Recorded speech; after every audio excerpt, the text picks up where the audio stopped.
అందరికీ నమస్కారం. ఈరోజు రాష్ట్ర వ్యాప్తంగా వనమహోత్సవం జరిపిస్తున్నాం.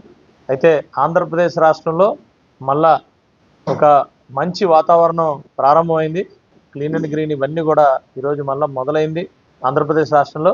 నేను డిఎఫ్ఓ గారికి ఒకటే కోరుకున్నా, ఎక్కడ ఒక్క చెట్టైనా నరికితే వాటికి ఇమీడియట్గా చట్టరీత్యా వాళ్ళ మీద యాక్షన్ తీసుకోమని చెప్తున్నాం.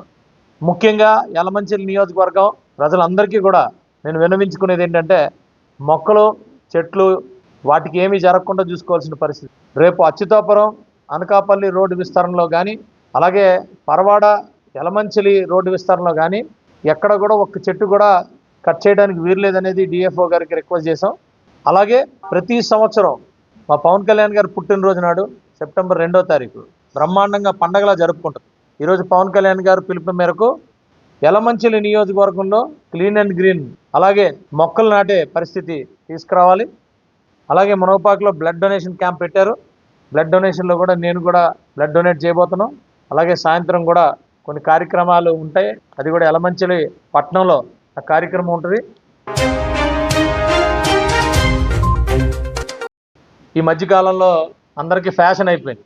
ఎమ్మెల్యే యలమంచిలి కంపెనీల మీదకి వెళ్ళిపోతున్నాడు. కొంతమంది మాట్లాడుతున్నారు. ఆధారాలు లేని మాటలు దయచేసి మాట్లాడద్దు.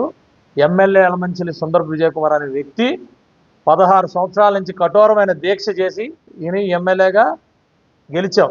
ఊరికే ఎవడి మీద బురద జల్లితే ఒక్క కంపెనీ వాడేమైనా ₹1 ఇచ్చినట్టు కానీ, మేము వెళ్ళి వాళ్ళ మీద పడినట్టు కానీ మీరు ఏమైనా చెబితే నిరూపిస్తే అప్పుడు మీరేం చెప్తే చేయడానికి నేను రెడీగా ఉన్నాను. ఎందుకంటే కొంతమంది కంపెనీలకి చాలా కష్టంగా ఉంది.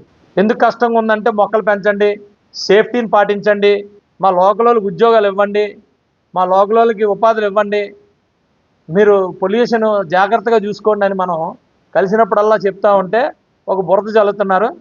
దేశం అంతా మెచ్చుకునే నాయకుడిలాగా, దేశం అంతా మెచ్చుకునే ఒక ఎమ్మెల్యేలాగా ఆ రోజు నేను పేరు తెచ్చుకున్నప్పుడు నా మీద ఎవడైతే ఆధారాలు లేని రాతలు రాశారో వాళ్ళందరికీ రేపొద్దున నాలిక కరుచుకొని తలదించుకొని నాకు సారీ చెప్పుకొని పరిస్థితి వస్తుంది.